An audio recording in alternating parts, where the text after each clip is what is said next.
Hello,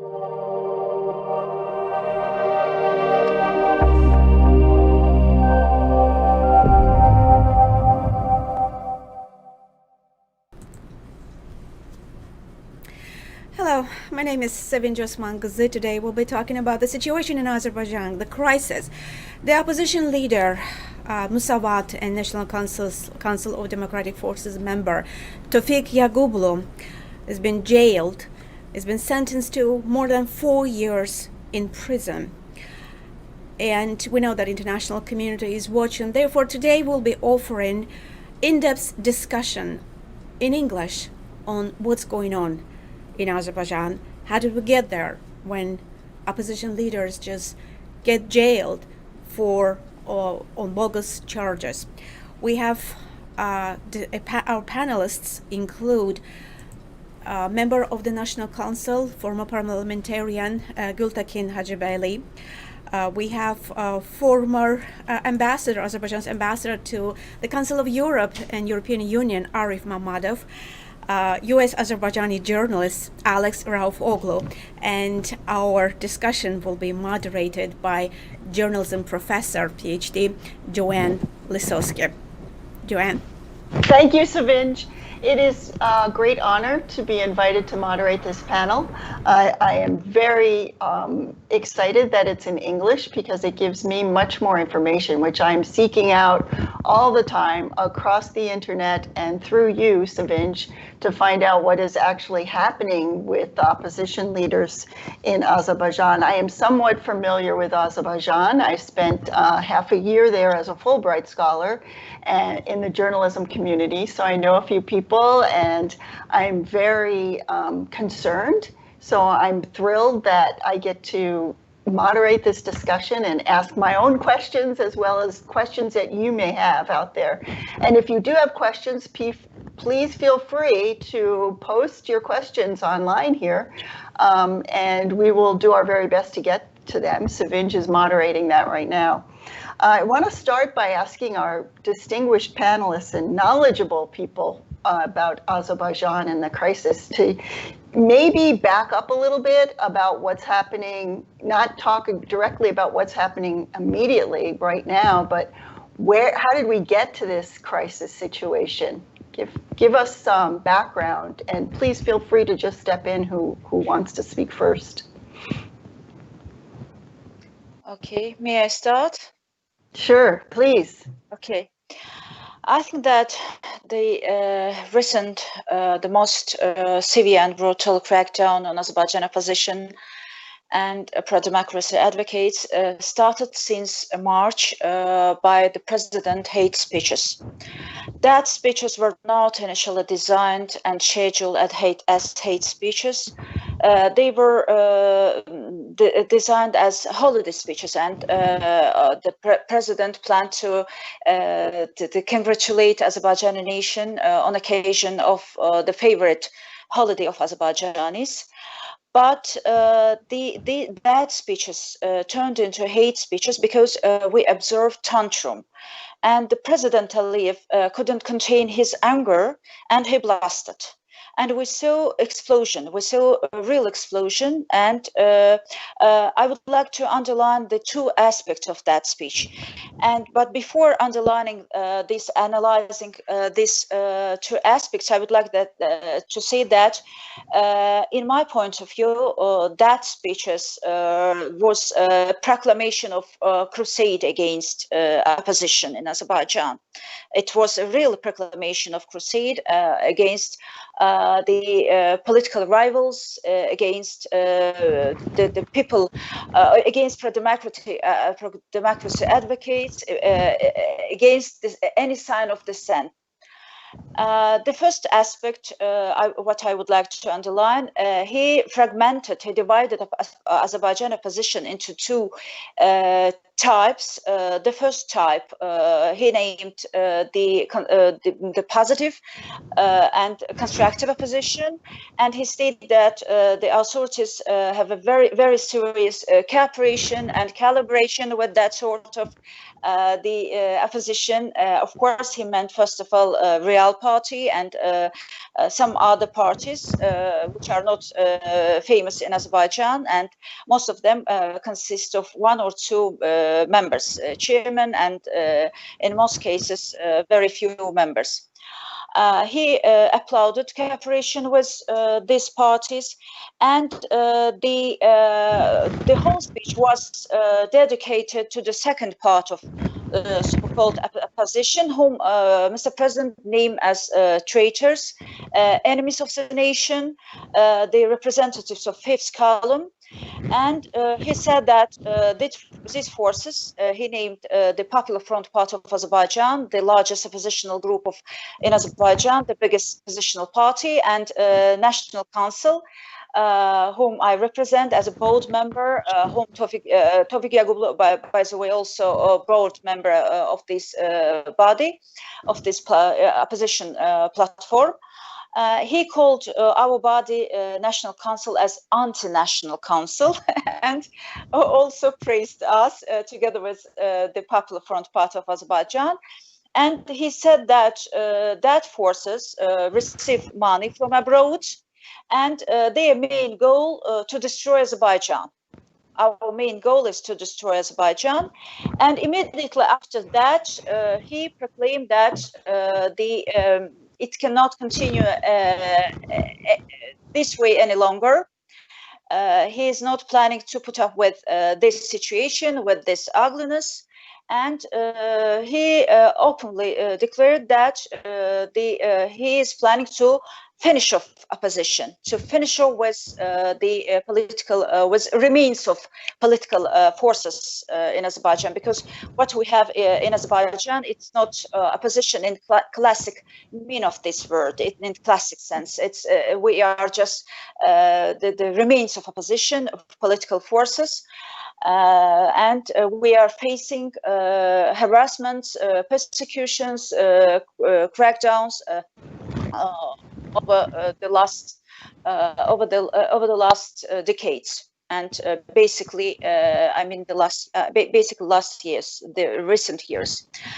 So he promised that the president promised that in the midst of, by the way, he promised it in the midst of COVID-19 pandemic. In the midst of outbreak of very serious disorders, that he will the isolation of these forces, representatives of the fifth column, will become the historical necessity. And immediately,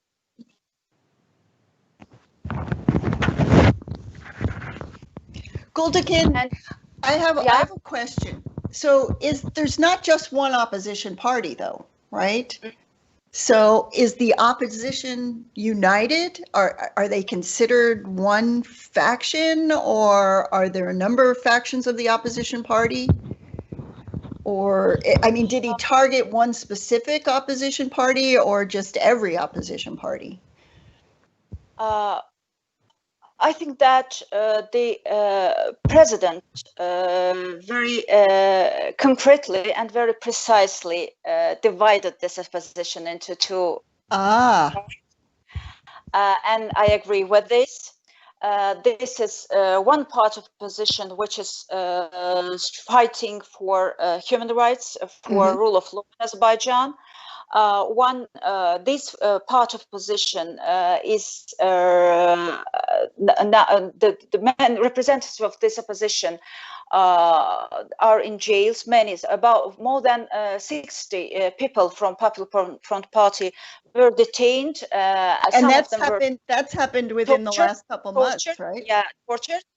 And there is another type of opposition who are the meeting was representative of presidential apparatus, who are criticizing very slightly. They are criticizing the government, but we can't call the activity as oppositional in full sense of this word, because they don't touch the most crucial, the most important problems of society. They never talk about corruption of the top officials of Azerbaijan, at the family level. They never talk about the offshore, the corruption schemes. And are any of those, are those party members in jail? They're not being jailed or in any way harassed or intimidated? Normally they are not arrested. Now we have in jail only members of the Popular Front Party and Tofig Yagublu, who is the board member of the National Council, and his ordinary member of Musavat Party. And I would like just mention what's triggered the tantrum by president. What was the reason of that tantrum by president?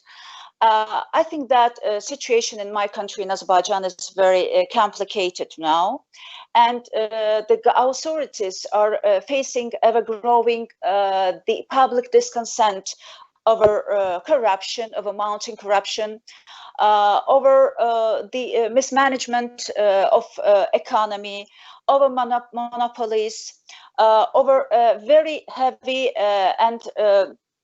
very heavy handling of coronavirus pandemic, over no progress in countries. The first problem, the most important problem, and long-lasting problem was neighboring Armenia, and to be more precise, over no progress in liberation of occupied Azerbaijani territories. People are discontent. People are tired of unemployment caused by the mismanagement and pandemic. People are devastated. People are jaded by poverty, by despair, by lack of opportunities to develop, and by lack of any perspectives for better in the future.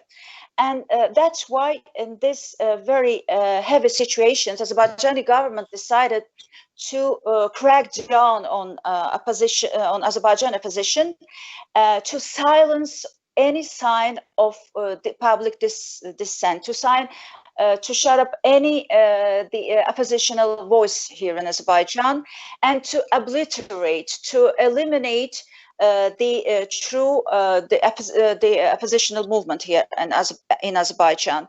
And that's why is this a good strategy? I mean, is this why is this such a, why doesn't the president worry about any kind of a backlash on jailing 60 opposition leaders? Does he worry? I mean, I know you can't answer for him, but does he worry about the international backlash?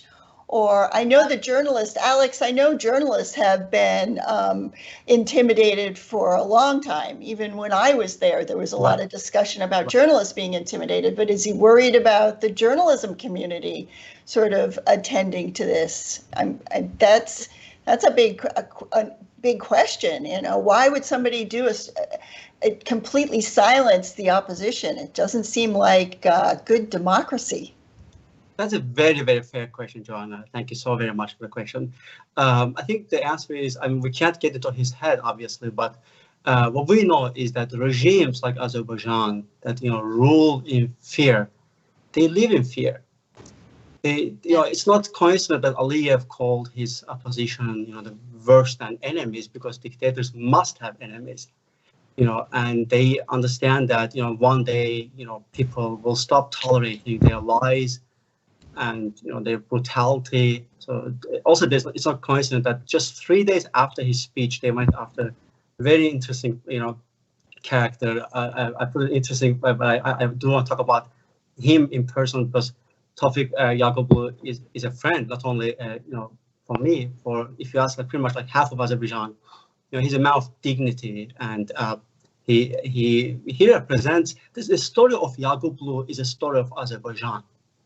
we see his daughter like right here. Just like Azerbaijan, lost 20% of its territory, like just to gain its independence. Yaqublu family, like family of 5, lost its 20% to exercise his independence. He kept losing and losing a lot, including his family member. And it comes back to a question that is fearless, unafraid, and would come out and talk and challenge the regime. And that scares them, obviously. That's what they don't want to let happening. That's why they live in fear. Well, and I really want to make sure that the audience knows that we are so very fortunate to have Tofiq's daughter with us, and I'm very much appreciate Nagar, who is here. I think you can see her on the screen, and I've seen her on many screens in the last few days, speaking out in front of the courthouse and asking the citizens of Azerbaijan to join her in helping sort of release her father. And I saw her even receive applause outside in front of the courthouse from other Azerbaijanis listening to her. So Nagar, I thank you for being here. I appreciate you so very much. You're such a courageous young woman. And I'm sure your father is very proud of you. And I know you visited with him yesterday. Was it yesterday that you visited with him? And he currently is on a hunger strike. If any in the audience doesn't know that he is definitely disappointed, I guess I'd say more than disappointed, that the judge wouldn't let him speak during his trial. He's been in jail before, he's been in prison before, but this one seems especially egregious just for what he is being accused of. So tell us a little bit, give us a little update, if you could, please, on how your father is doing. I'm sorry, just small correction here. I believe Nigar did not visit Tofig Yagublu. No, okay. She has been on the phone call with her father yesterday. Nigar, floor is yours. And Nagar, I know if you want to talk through Sevinch and have her help you or repeat what you say in English, that please don't feel nervous about speaking to us. Thank you very much for your invitation, and I want to mention that my English is not perfect, but I will try to ask you a question. Yes, yesterday I talked on telephone with my father, and he says that about we are really worried about his health, and he said that I have weakness, dizziness, and I have headaches, and it is really worried us as the family of Tofig Yagublu. And I saw my father last week, and we had only a chance to speak on telephone twice a week, and we yesterday I demand the government to apply that to call my father to home each day, because we are very worried his health, and day by day he's getting close to the death, and today he's 5th of hunger strike, and really we are very worried about his health, because before last year he had been tortured in the meeting 19th of October. Then he was operated, and this year he was arrested during pandemic, and more than 1 year we couldn't send him food, and it made many problems with my father, and it influenced his health. And now we are waiting the appeal court, and on Monday, tomorrow, we will send the application to appeal court, and then the court will confirm the time of the appeal court time. The active call, that is when you get to call him, is that it? Or is it an organization that is there an organization that he's working with specifically? Yes, I called to Ombudsman, also Red Cross, to visit him in prison because he couldn't get any information besides the call days. And they say that tomorrow they will visit my father in prison. Yesterday I talked with my father. He said that until that day, nobody come and examine me by the medical part of the prison. It make me us worried. Why? Because they have to come to visit my father and they interest in his health. Now we are waiting that tomorrow because the ombudsman, the member of ombudsman, they will visit my father. So once the ombudsman visits, there might be some improvement. I mean, is he optimistic that the ombudsman might be able to make some changes or participate in calling for the court to revisit the? I mean, is there any chance? What are his spirits like? Does he have positive spirits visiting with the ombudsman, or is that just? Nothing. We are waiting the information about my father's health. That's all. Nothing. Okay, so the ombudsman will just address the health issue mostly. And you said the Red Cross as well will be visiting? I just give the information about my father's health situation, but they will say that we will go and they will interest in your father's health situation. That's all. Well, I so much my thoughts and prayers are with you and your family at this time. I know that you will keep Sevinç up to date on what's happening. And again, I appreciate your courage so much as a young woman in Azerbaijan. I know it's not easy. I know that you are in danger when you speak out yourself. And I'm so very proud of you as a young woman. I'm sure your father is too. Arif, I want to address a little bit more background on this trial, on what happened, on how Tofiq was arrested and this hooliganism charge, and then what happened during this trial, and some more information about his cell phone and his Facebook page. Can you fill us in a little bit on that? Thank you, Joanne, and thank you, Sevinç, for organizing such an interesting discussion on this urgent issue. And the fact that over 1.5 thousand people are watching us now from Azerbaijan, where you know that level of English knowledge is not so brilliant, but the fact that over 1.5 thousand people are watching us tells us that we have to organize such kind of the discussions more frequently. At least once a week, it is a must. And we see great interest to this discussion. Secondly, when I saw a very emotional speech of Nigar Hanım before the court, I wrote on my Facebook page that congratulations, we have got the new politician on the scene of Azerbaijan, woman politician, as Nigar Hanım.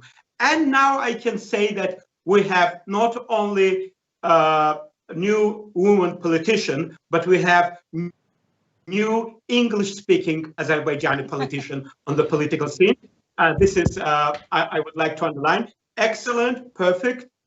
English is really very good. And this gives us even more hopes for the bright future for our nation.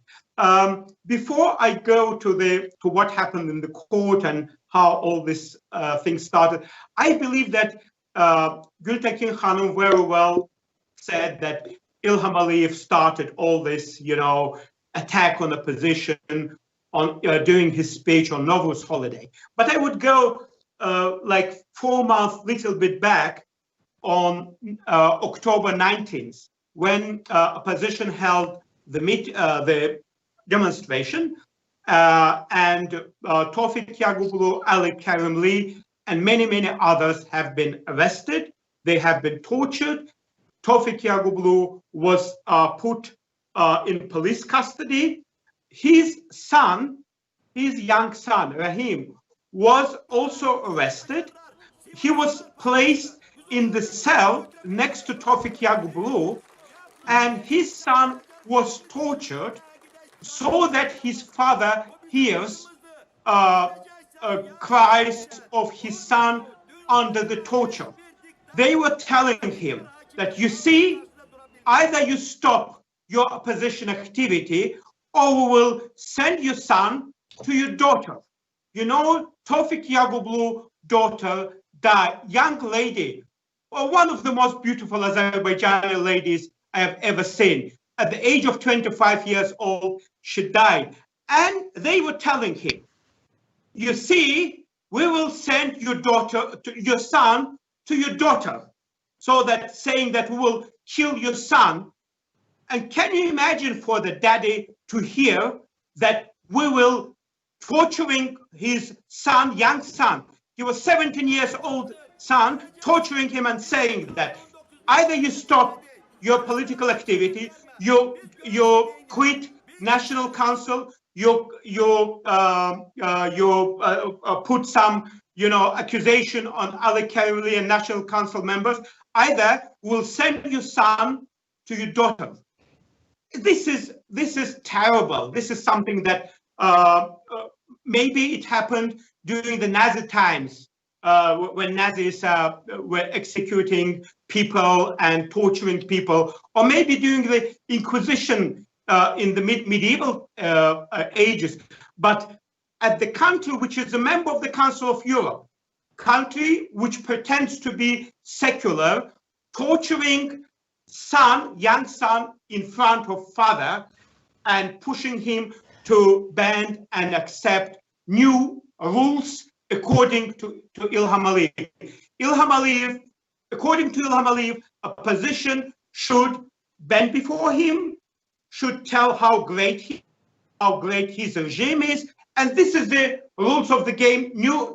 According to Ilham Aliyev, he says that we need new opposition. For him, new opposition are those who praise him, his family, who don't talk about corruption, who don't talk about human rights violation, who just agree on everything and close eyes on everything. So I will also, why I went back to 9th of October, because immediately 10 days after October 19th demonstration, the first, I would say that the first signal was hitting of Oktay Gulaliyev by the car accident. Like it was the same kind of accident, but this time Oktay Gulaliyev was crossing the street on pedestrian line, and one car, which comes from nowhere,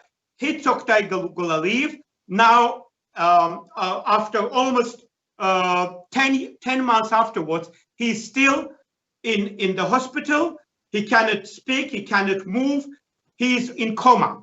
He's in coma, he's like, unfortunately, probably will never see Oktay Gulaliyev healthy person again. He can move his finger or open the eye. That's all he can do after 10 months of treatment. And everyone knows that Oktay Gulaliyev was intentionally hit by a car. He claimed to be the driver of the taxi, but then few months afterwards, people saw his photos in the luxury car, in nice house with the friends, with the family.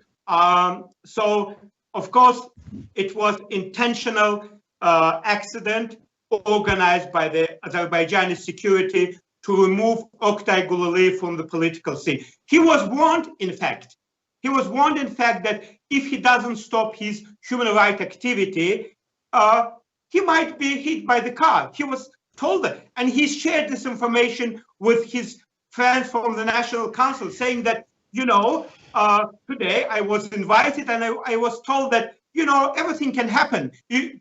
Some car might, hit you, and you will spend the rest of your life in the bed.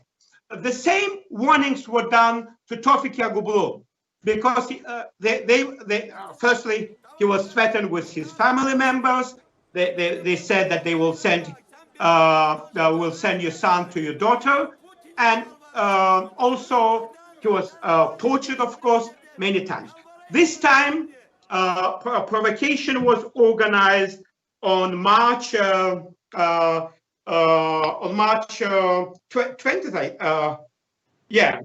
On March 20th. So that when that occurred, it was very soon after the Novruz speech, right? Yes, that was during Novruz. Yes, just a little bit after the Novruz. Tofig Yagublu was in the market with his family members. He was sitting in the car waiting for his family members to come to load the shopping bags to the car. His car was parked on the side of the street. Then suddenly another car comes from nowhere and hits his car, and hits in the way that even if Tofig Yagublu would like to come from the car to discuss things, he wouldn't be able, because they made stupidly hit his front door, that he even couldn't get out of this. But he understood that this is provocation. He closed car inside and stayed inside, and he called himself to the police, saying that I was hit by another car, please come, send police group.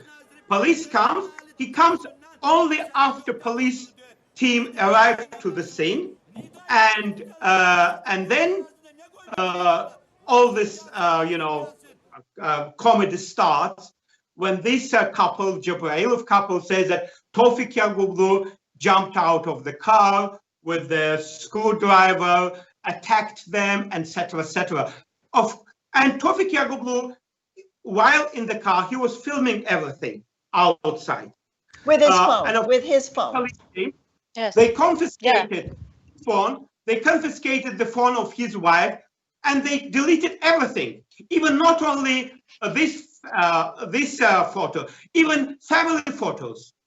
So that nothing could remain. They completely deleted all the memory of the phones. Then, of course, this ridiculous, mockery. It wasn't the court. It was mockery over the court. It was mockery over democracy. It was scandalous. I have never seen, even according to Azerbaijani standards, it was scandalous. It was shameful. It was comedy. So the evidence on the phone had been destroyed, so that didn't come forward in the court. Evidence of the phone. They were going, people who were, because it was a market, the shops trying to find out if somebody filmed something. Right, so or eyewitnesses. Were there any eyewitnesses or people who observed?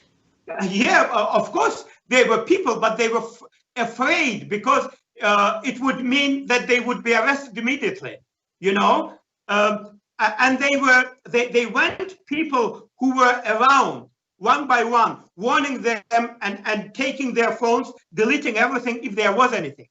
So it was a complete mockery over justice system. It was shame and disaster, absolute disaster. I wouldn't say about the court, because what was happening in the court was a theater. It was not even the court, because for the court you have to bring something. There was nothing to bring. They were just fake witnesses, like this family, Jabrailov's family, who are working in Ilham Aliyev's family company, Silkway company. Of course, they could get anyone else, but occasionally they picked up someone probably indebted or some problem. They have many people like this. Of course, they could bring dozens of people like this. And of course, there were like police officers and many, fake witnesses. But when they were asked evidences, they were giving thousands of contradicting evidences. They were not, coming to the line with the real situation, There was no consensus on what happened. Nobody agreed on what happened. People were laughing. Tofig Yagublu was saying that, stop this comedy. Please stop. It is a shame. It is a shame on you, what you are doing here. Now, what I have read is that the judge wouldn't let him even respond or speak, which is not that is not what a fair trial is about. The accused gets to speak in a fair trial under the International Criminal Court and under international law, right? Nobody from defense was allowed to speak. Even advocate was not allowed to speak. Tofig Yagublu, he was not allowed to defend himself even. He was put in the glass, box with limited possibility for him to speak. Nobody was allowed in the courtroom under the COVID, pretending that because of COVID. But we have seen many, courts hearings when dozens of journalists, no journalists were allowed. Only Nigar Khanım and maybe, I don't know, maybe 5-10 people, even less probably. While there was such a big interest, a leader of the opposition party, Ali Karimli, who came to participate at the court, he was not allowed. So that it was a stage court, it was mockery of a court system, because, and I know how this is done. The judge gets instruction from the Minister of Justice. Minister of Justice gets instruction for the presidential administration. So instruction goes from top to down, and they of course pick up the judge which has some problems in his career. I know, like, investigator who was given this file. He was himself accused of killing of his own wife. Can you imagine? The man who was treating the file of Tofig Yagublu is the man who was fired from the law enforcement for killing his wife. Can you imagine that they even put someone who would, if he wouldn't put Tofig Yagublu to prison, he would himself go to prison. So nothing sticks together. This is completely falsified. I don't say in the court it was ridiculous. Nobody believes, even the judge, even the prosecutor, nobody believes that Tofig, not a single person in Azerbaijan believes that Tofig Yagublu did accident. He was in the car. His car was stationed. He was accused of being a hooligan, and I've heard this term hooliganism many times applied to journalists in Azerbaijan and who have been jailed and beaten. So I don't know this term. We don't have a hooliganism law in the United States. So I'm curious, how does this charge get trumped up, as we would say? I will try to explain what does this mean. This is absolute stupidity to have this kind of article in the criminal court of Azerbaijan, because you can meet it nowhere. else in European countries and democratic countries. Hooliganism, this is crime when a person is assaulting another person whom he doesn't know, without any reason, without any motivation. Just he assaults and he damaged his property or he injured his body. And so it's the same as assault. It would be considered assault in another country. But it seems to have a different connotation. Hooligan sounds like someone that's young and but there is no motivation. There is no motivation why he is doing that. Why a convict, why a criminal is doing that. There is no motivation. In normal assault cases, the convict or the criminal tried to punish another people for some reason, and there is some motivation for that. This is absolutely a stupid case when you have no motivation to assault another person. And that's why I think that it's a relic of Soviet past in our criminal code. And this relic should be deleted immediately as soon as possible. And you cannot meet this kind of stupidity in criminal courts on neighboring countries with Azerbaijan, even in Georgian or Armenian or I think that only the Russian legislation still keeps this the article, but I'm not sure about that.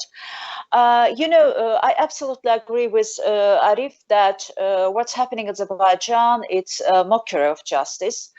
Unfortunately, Azerbaijani, the justice system has a long history, has a widespread experience of using the courts as a leverage, as a tool of pressure on political opponents, on political rivals. And here in Azerbaijan, courts cannot deliver fair trial. They lost the ability to deliver fair trial, and people lost and the courts lost the credibility. It's their credibility. Azerbaijani judiciary system is absolutely disfigured, is absolutely defaced, and absolutely crippled under the political pressure. The courts in Azerbaijan are managed by the briefs, by the instructions coming from the presidential apparatus. And especially when it comes to the case of the political activists and like Tofig Yagublu. In some cases, in most cases, the courts are driven by corruption. The court decisions are adopted on subjective reasons. When who pays more, that wins the case, the court proceeding. But in case of political prisoners, in case of political rivals and representatives of civil society, in case of critics of regime, in case of critics of Azerbaijani authorities, of course, courts are managed, courts are ruled by the instructions from the presidential apparatus. But presidential apparatus briefs, instructs the Supreme Court of Azerbaijan, Minister of Justice of Azerbaijan, Minister, or the Public Prosecutor General of Azerbaijan, and then they brief the courts, and until the very last day, judges have no idea what sentence, what decision they will adopt in this or another case. And that's why I absolutely agree that with Arif that this is not justice, this is mockery of justice, this is travesty of justice, this is everything but not justice. In case of Tofig, yeah. So now just, we very last okay. the aspect. In case of Tofig Yagublu, could you imagine such the the stupidity of the situation. In case of Tofig Yagublu, the court decided not to consider all the compelling evidences in favor of him, all the compelling evidences very loudly screaming, crying that Tofig Yagublu is not guilty. All these the evidences, compelling evidences, were rejected to be considered. But from another side, the court considered the testimonies of witnesses whose identity even were not checked by court. The courts didn't clean up the identity of, figure out the identity of that people who gave testimonies against Tofig Yagublu. Could you imagine the situation, the lawlessness of the situation, the unfairness, fairness of the situation? So here in Azerbaijan, we face such impunity from one side, and the lawlessness from another side, and that's why there is no sign of due process in case of Tofig Yagublu and in case of other political prisoners. There is absolute lack of due process. And the court was disabled. The court was incapacitated to deliver fair trial once and forever. So we have someone who is jailed and who has been tortured in the most egregious way in the past. I mean, that what you described, Arif, was more than I could even. I just not understand how horrible that kind of torture would be. And Alex, we've got someone who is in jail. Okay, I'm sorry. We have numerous examples. We have numerous examples when people, when law enforcement bodies try to extract the incriminatory testimonies, the confessions against the convict. They force those people, detained people, convicted people, to give testimonies against themselves and against other political leaders in Azerbaijan. And the law enforcement bodies torture people for extracting this incriminatory the testimonies and even confessions against themselves. And this sounds like an egregious example against a UN resolution against torture. I mean, any evidence of this is completely against any democratic society and against the UN declaration or resolution against torture. But Alex, we've got someone now that we can agree is in jail with injustice, major injustice in the court, and he is practicing now, preparing probably for torture. So he has chosen to he has decided to do a hunger strike. So what kind of strategy is a hunger strike in this kind of a case? Why would someone take on their own strategy to try to bring attention to this? I guess that's it, for attention. But any other reason you can give that this hunger strike now is being used as a strategy by Tofig?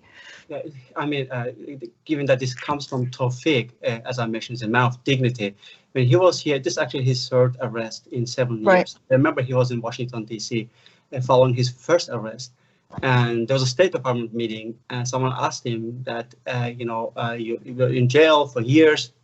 So if we had the leverage, to draw more attention, to your case, what would you think that we would have done, and what would you have done to draw more attention? He was like, we don't need any attention in Azerbaijan. I mean, we need you to just stand up for your own values. And this comes again from a man who represents, if democracy and freedoms were a dying religion in our part of the world, Tofiq is the last priest in Azerbaijan. So he doesn't want to draw attention to his own case. I think he chose this I would say, way or tactic to draw attention to all the political prisoners in Azerbaijan. There are 100 or 150 20 of them right now. He wants, he even, was pretty much clear here in Washington that, hey, don't talk about me. We talk about the situation in my country. He's in jail because he was a vocal critic of Aliyev in person. I mean, and everyone knows that. If you take a step back, and there was an image circulated on the internet the other day that he just got out of jail and the court hearing and taking him to prison, and there were like 14 policemen escorting him to prison. I saw that photo that you put on Twitter, and you circled all the police officers that were escorting this one man to prison. Which is pretty much clear that what he was expecting in jail, and I don't want to go back. I do concur everything that has been said by Gültekin and Arif. But in terms of hooliganism, again, the idea that a man of dignity, as I mentioned, and honor, that was being accused on hooliganism by a regime, I would just go directly to the president, who first of all inherited the presidency from his father. Stole all the elections, from the people over years, appointed his wife as first vice president. This is unfathomable. That who accuses whom of hooliganism, and it just doesn't, whatever. It doesn't line up with his personality. Tofiq knew what he was doing. He knew that there was a high price to pay. He was pretty much clear that, I know what I'm subscribing to. I lost my daughter. I lost everything, and there's nothing that left in this world that they would use against me to break me. Alex, can you talk a little bit about the Silkway company employee who also pressed charges against Tofiq? Right, those two individuals that were involved in his case, accusers, they are particularly the man, the husband. He works for a Silkway. And this is what Arif talked about this too, right? Right. And it's very significant from the U.S. perspective because Silkway company is a contractor with the Department of Defense. So the idea that the U.S. government-backed company is being involved into this kind of scenarios, their employees are being involved into these cases, is pretty much interesting, again, from the U.S. perspective.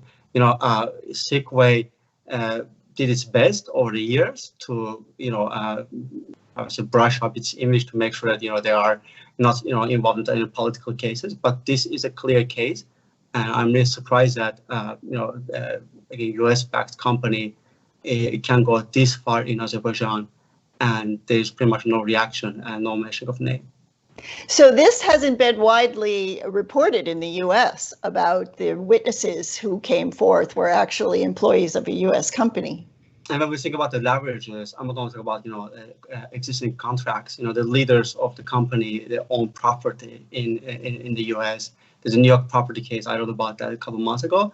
The president of the Silkway company, just overnight purchased all cash pay. Apartments in Trump, apartment, quote unquote, this is a former name of the apartment building in Manhattan, something that the U.S. needs to think about seriously.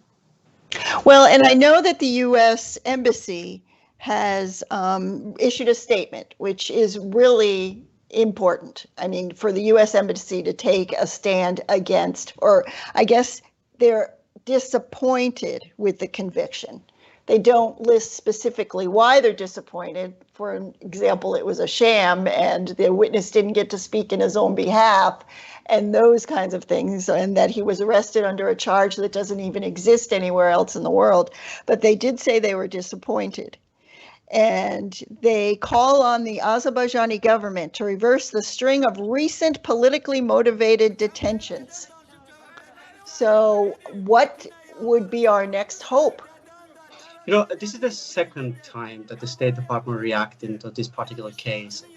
Actually, three times they reacted over last 3 months. So immediately after he got arrested, and there was an initial statement, and then last week there were two statements. So one from the embassy, as you mentioned pretty accurately, and then Actually, a State Department repeated that statement as well. I had an interview with the State Department spokesperson, and also DRL had a separate tweet on his case.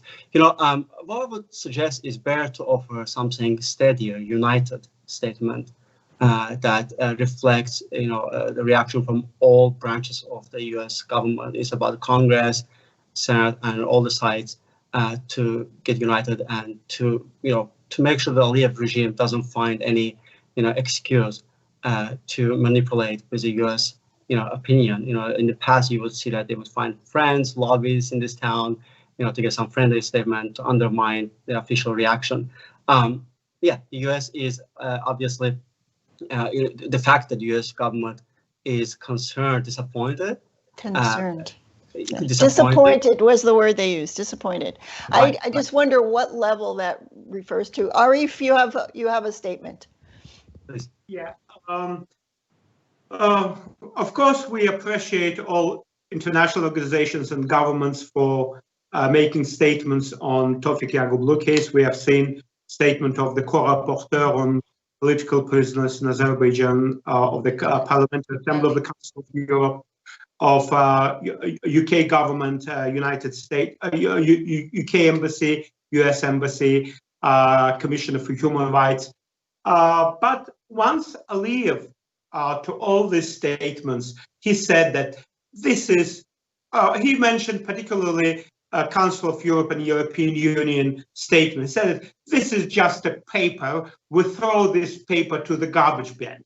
So, people like Aliyev, Lukashenko, and others, they don't understand these sweetie-tweety languages.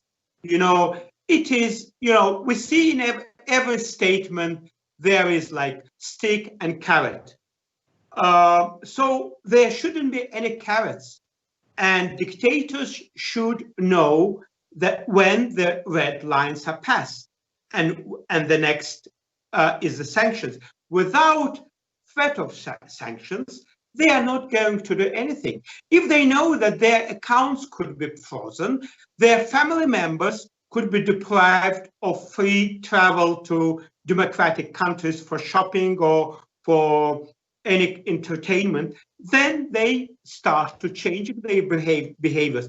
Whenever, I remember there was a Congressman Smith, he proposed the draft resolution for the sanctions against Azerbaijani elite, president and family. Immediately, there was softening of the situation in the country. The same was after the European Parliament resolution. Of course, they say that we don't care, we throw these papers, but when they see the word sanction, they immediately change behavior. Without this, we are worried, concerned, we request, we ask. Disappointed, right. A registration.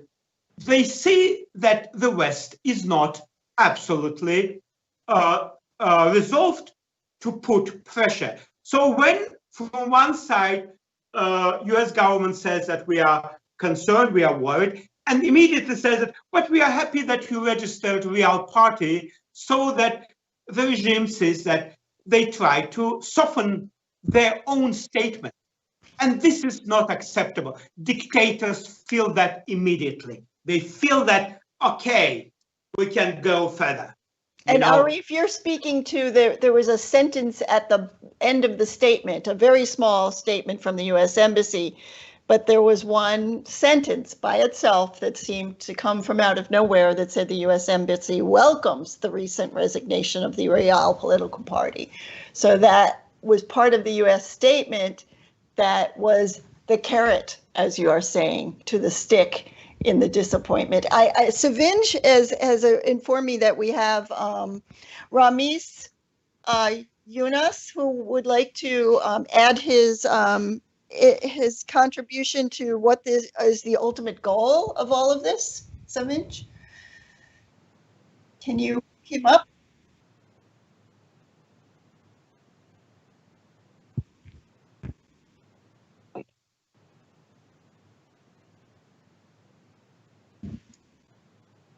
Ramiz Yunus, the political analyst, is with us.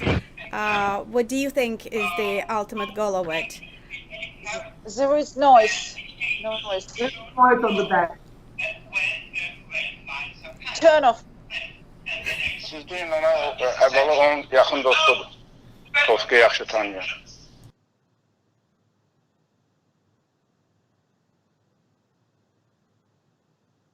Şəkili verəcəksiniz. So Ramiz Yunus is also on the call, and the question we put to him is, what is the ultimate goal of Tofig Yagublu's arrest? Is it just Yaqublu? Is it just the political force that he represents, or the political opposition altogether? Sevinch, we're getting some feedback on this side.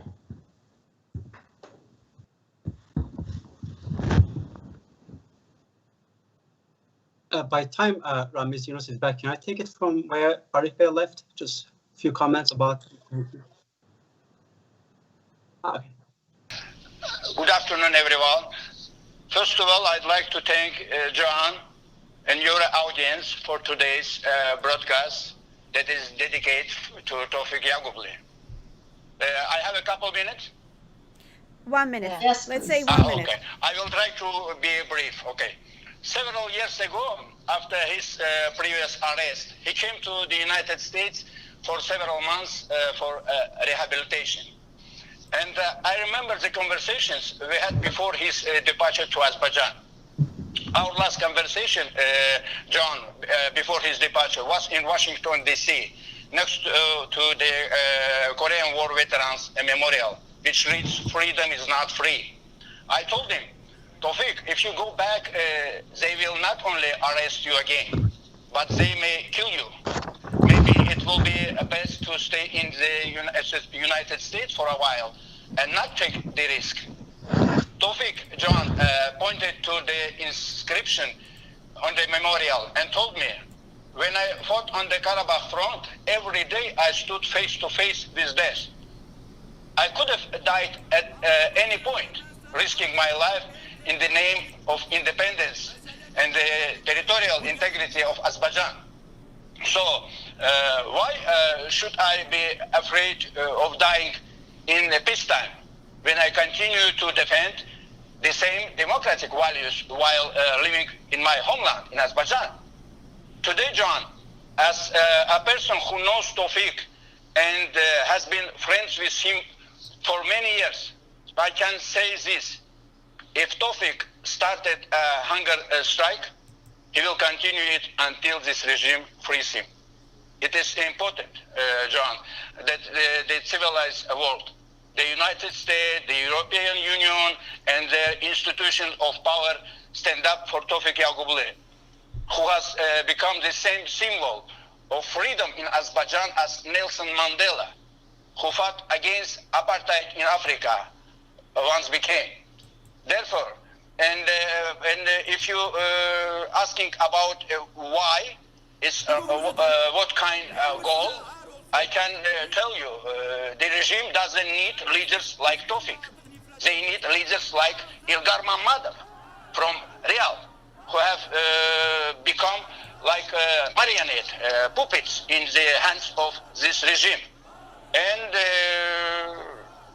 thank you very much, and Thank you. good Thank luck you. for everyone. Thanks a lot. So today is the 5th day of the hunger strike. Obviously, everybody has that on mind as well. What's next? Back to you, Joanne.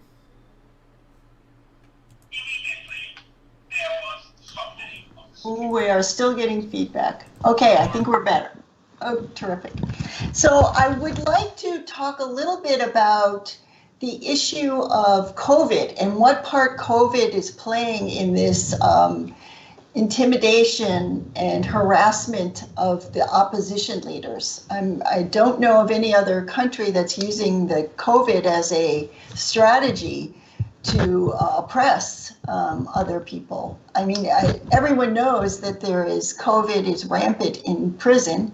So it, in many cases, I am so sorry to say, Nagar, but just being in prison at this point could be a death sentence for someone, not even someone that is on a hunger strike, but someone who is just in prison could be in danger.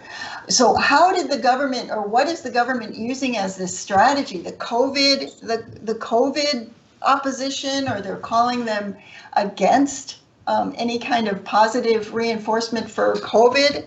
How is this working? Alex or Gutagan, where are we at with this? How is COVID being used as a strategy by the government? It's regrettable and it's shameful that Azerbaijani government used COVID as an advantage, took COVID as an advantage to pressure on opposition, to crack down on its political rivals. And that it comes as no surprise that amidst this very complicated situation, amidst the pandemic, the leader of Azerbaijan suddenly discovered that there are enemies of the nation, and he should unleash and wage a war against that enemies and the representatives of fifth column. But Azerbaijani nation is not satisfied how Azerbaijani government is handling with COVID-19 because it's obvious that the government did very few things to address this very important challenge of nowadays, and public anger. I think that the public anger is mounting also because of this reason. People are not satisfied. People are discontent. They compare the situation in Azerbaijan with situation in Georgia, even in Armenia, in neighboring countries which are less rich than Azerbaijan, which haven't any the oil and gas wells like Azerbaijan. But people observe, people see that in that countries, in many other countries, the government takes some steps, they undertake some measures to meet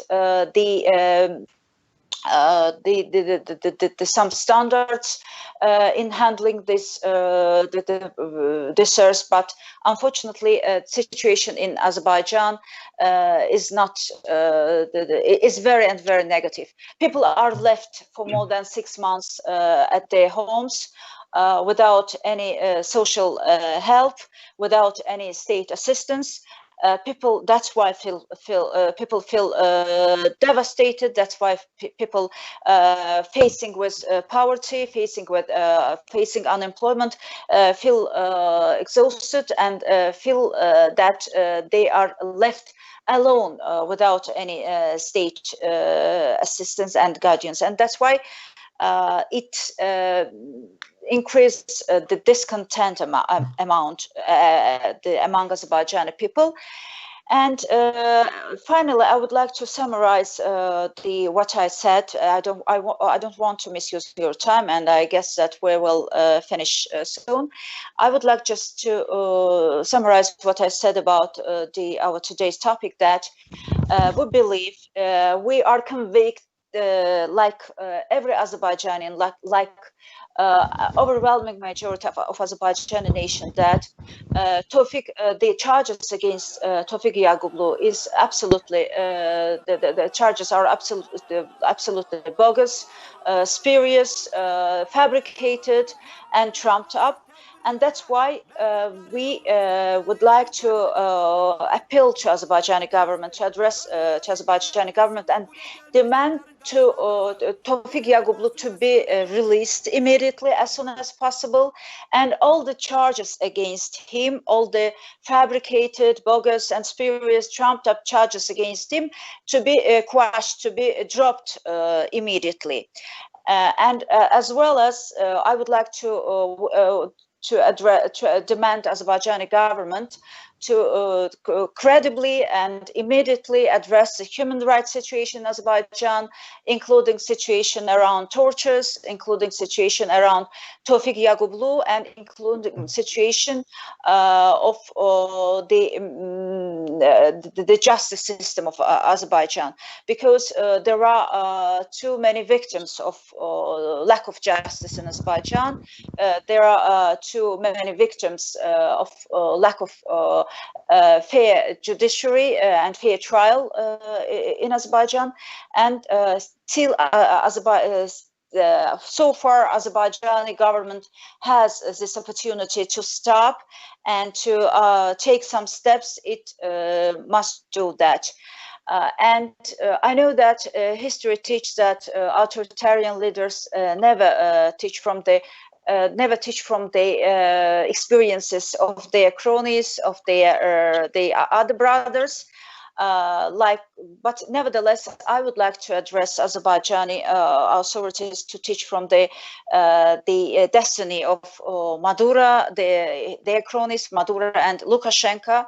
All the world see how Lukashenko, this is crazy man of 66 years old, is striding out from his helicopter, in his the combat gear, in his the bulletproof vest, brandishing the assault rifle and demonstrating and posing in front of international media outlets, and disseminating message to the world that how is strong, how is cute, and so on.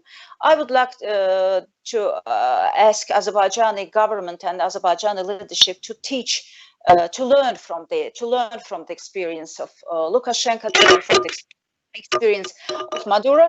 And the very last point, what I would like to emphasize, and otherwise we will face sanctions, and I think that imposition of sanctions, it's a very necessary step which should be undertaken by our friends in West. And I think that expressing that they are disappointed, expressing that they are worried, expressing that they are alarmed is not enough. And they should go beyond these expressions. They should demonstrate that destiny of Azerbaijani nation is very close to them. They take close to their hearts the tortures, the destiny of people who are now in Azerbaijani prisons, who are subjected to severe and ruthless tortures now in Azerbaijani jails. And I wish Tofig Yagublu to be released as soon as possible. And I wish Nigar the same tenacity, the same stamina to survive in this very heavy conditions. Well, and that's a really laudable goals that you, Gültekin, that you are wishing for. Alex, if you can sort of suggest what you see as a possible positive outcome from this, what is our hope for the future from this crisis? Obviously, I shouldn't echo everything that Gültekin said. We do have some sort of reaction from the international community. But like I said, we need a unity in our community. That's number one. And number two, we need. And what community are you talking about? The community of opposition or the whole Azerbaijani community? There are, international organizations, human rights community, and some governments, the government of the US, UK, and others, particularly, Council of Europe. They made statements. But what we are missing right now is a leadership that to translate, that will be able to translate that reaction into action. It's time to really act. Arif Bey mentioned sanctions. Our message to the world, to the US government, to the other governments, is that do not wait until Aliyev and his minions develop some sort of vaccine against your sanctions. You do it before they develop it. You have enough leverages right now. Aliyev and First Family and others, they own apartments, they own a lot of assets in the US, you're going to wait until they get this out of the Western capitals, and then you will act with sanctions, just like you do in Iran and in Venezuela and other countries that they don't work. We should do it now. We need to act, and we need to act right now before they develop any way out. There's some increasing, opinion amongst the dictators that you can just wait for the West out. They're gonna talk, they're gonna criticize, just like it actually started with Al-Assad, obviously. I mean, everyone thought he would leave, he will take the exit door, he didn't. And obviously Russia helped him, and now we have Venezuela example, and now we have Lukashenko example. Just 2 weeks ago, we thought it was time.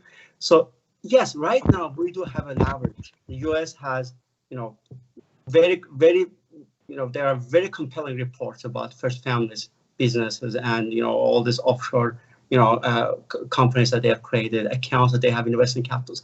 Act now before they understand, or before they wake up and start, taking these assets out of the Western capitals. This is number one.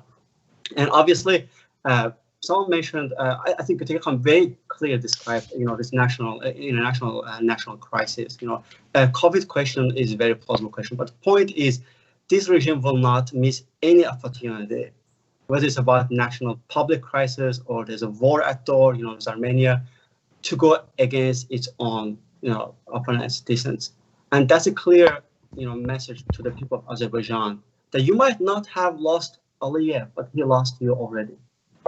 So the only constituents they have right now is international community. As you can see, they, try to bribe out, all this, I think your puppy seems to agree with you. Yes, please. Arife? Your puppy in the background seems to agree with you. I'm so sorry. Obviously, he wanted to join us so desperately. There's a lot to talk about. Current situation in Azerbaijan. But but the point is, they don't turn into their own people because he's so far away from his own people. The fact that they go after a national hero, just a month ago, we had a war just almost broke out. Armenians attacked Azerbaijan. So the day just 2 days ago, I think September 2nd is a time that we need to turn back as when we revisit our history and take a broader look at that. On September 2nd, there were 2 Congress members here in Washington sent a letter to, current, de facto government in Nagorno-Karabakh, congratulated them. And the very same day, I was expecting Aliyev government would come out and they would internationally support Azerbaijan's positions. But very same day, they went after national hero of Azerbaijan, who fought for Karabakh and who lost pretty much everything, as a national hero, and never, even looked back and, never took anything for granted. So the Azeri government clearly is not there to look after its own people. They don't turn to their own people. They turn to international opinion because they still care. Act it before you lose. As long as they care right now, act it before they lose their interest. Act while you have your leverages right now. If you wait a year from now, 5 years from now, obviously Putin is out there, as you, have been following all the international developments lately. And it's not coincidence that Aliyev is right now sitting in his room probably, and there's a huge map on his hand, and he's probably a smile on his face. He looks at the US and sees that there's, this election crisis in the US, there's COVID-19 out there, the international community has to handle, and then there's Brexit, there's European, crisis. That's why. So he feels that he arrests Tofig Yagublu. He will go after all of his opponents. He will create, popular opposition because he can. And there's a lot of attention somewhere else right now. Arif, what do you think? What is our possible hope for the future? Where do we go next? Thank you very much. I believe that there is a big hope. Without hope, we probably wouldn't be here and speaking now. And I see that number of people that are watching us is quite high. What terrifies dictators in post-Soviet era is what is happening now in Belarus, in Belarus. But they see, despite huge number of people protesting almost every day, and during the weekends we see hundreds of thousands of people protesting against Lukashenko. The weakness of Belarus process is lack of leaders of the people. We don't see leaders who can lead people and guide them. And in Azerbaijan, we don't have yet big demonstrations, but we have number of bright leaders who can lead the nation. And this is nightmare for Aliyev. For Aliyev, he understands that Tofig Yagublu is the leader who can lead the people. Ali Kerimli is a leader who can lead the people. Gültekin Hanım is a woman leader who can lead the country. And Nigar Hanım, who is a new politician, new woman politician, who can really take people behind and lead people. So that in contrast to Belarus, when we had Tikhanovskaya, who is now left to Lithuania, in Azerbaijan we have, and we always had, very strong opposition. Beaten, pressed, pushed all the time, but existing and waiting for the right to lead the nation to the for the change. And this is what makes Aliyev dreams not very sweet, despite all his efforts to build his own opposition, new construction, to make changes. He knows that there is a real opposition with real leaders capable of leading the nation to democratic changes. And I believe that probably what happened in Belarus is not by accident. So people are unhappy. Social situation in Belarus was 10 times better than in Azerbaijan now. But people are fed up with the regime. 26 years, Lukashenko was leading the country like a collective farm director, with big mustaches and with a rifle, with an automatic rifle in that. And people say that enough is enough. The same people say in Azerbaijan. Regime extends, quarantine regime like this COVID regime, not because there are big number of infected people, but because they don't know what to do if to stop this quarantine regime, because people lost their jobs, businesses are lost, oil prices are down, gas prices are down, and they know that when they stop, one day they will have to, to say that, okay, they extended until the end of September, but they can't extend all the time. And they know that the day it stops, people will start saying that, where are our jobs? How we should feed our families? What should we do? And there are real leaders of the nation, and I see them, and at least two of them, women leaders, are here today with us. Well, I agree. And Nigar, I would like to again thank you for your courage. I am in such awe of your young passion for your father. And I guess we could sort of close up a little bit by having you tell us, what are your hopes for the future and the possible outcome for you and your father? First of all, thank you for your value, and I think that I hope that everything will be perfect in future. I believe it, and in Yaqublu case, İlham Aliyev can involve international community's attention to Azerbaijan, and now everybody knows that İlham Aliyev is dictator, and he used his power to arrest his opponents and to keep them in prison. And I think that now my father in hunger strike, and this situation is worth me very much. And I don't know what will be happen in future. For example, next week, what will happen? Because will send the application form for the appeal court, and they don't know when will the time of the appeal court will be, and everything will be depend on this court, and the government will show his decision.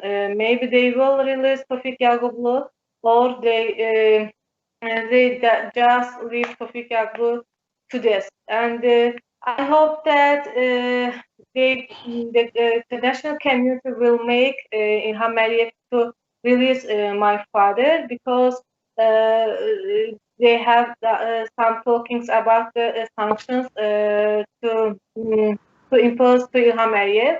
It is the very main situation for us, because Tofig Yagublu is not the first political prisoner, and he is not the last political prisoner. In this situation, if the international community impose sanctions to the government, to İlham Aliyev, it says that in future they will stop the repression, and maybe they will know any political prisoners in Azerbaijan. I just hope this the demand of the international community about the sanctions.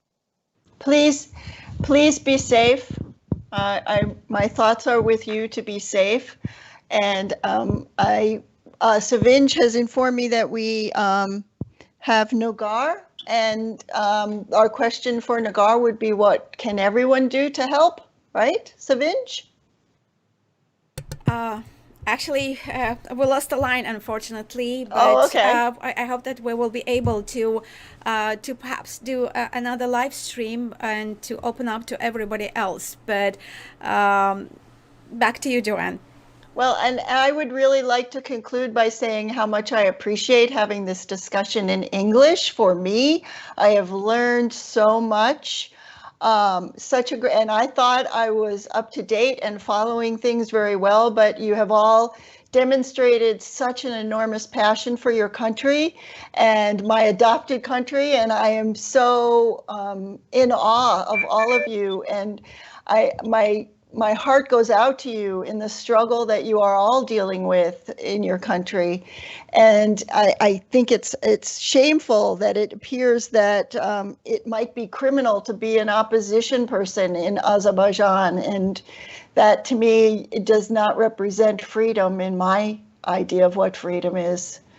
As an American, it doesn't make sense to me at all. And I'm sure there are others listening that are really surprised by what's happening in other countries and in Azerbaijan.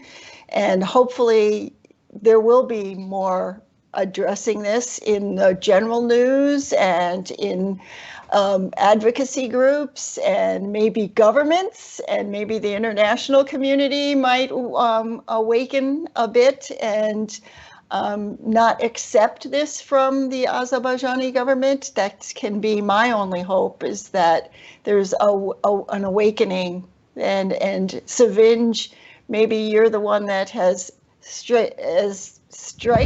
awakened the rest of the world with your wonderful discussions, and I hope we can do this again, because it was a great learning experience for me, and I'm so grateful that I got to meet all of you, if even just electronically.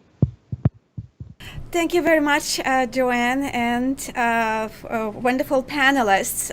Once again, we had Gültekin Hacıbeyli, member of National Council of Democratic Forces, former parliamentarian. We had Arif Mammadov, former Azerbaijani ambassador to the Council of Europe, European Union, and U.S. Azerbaijani journalist Alex Raufoglu. And of course, this wonderful panel was moderated by the journalism professor, Dr. Joanne Lisosky. Thank you so much indeed for this absolutely important discussion at a time when all of us are really concerned, not just by the health of Tofig Yagublu, a prominent opposition leader who is on the 5th day of hunger strike, but we also are concerned about the general situation with human rights and democracy in Azerbaijan. What's next? Country with no opposition, no media, no civil society. Is that the country we want to live in? Absolutely not. So I hope that this discussion discussion, you like this discussion, you enjoyed it, at least the panelists and the moderator did absolutely great job. And if you did like, if you have opinion on that, please do leave your comments in the comment section. Do like and share. And I'm Sevinç Osman Gızı. You've been watching Osman Gızı TV, and that's all for today. Thank you all. Appreciate that. Bye. Thank you.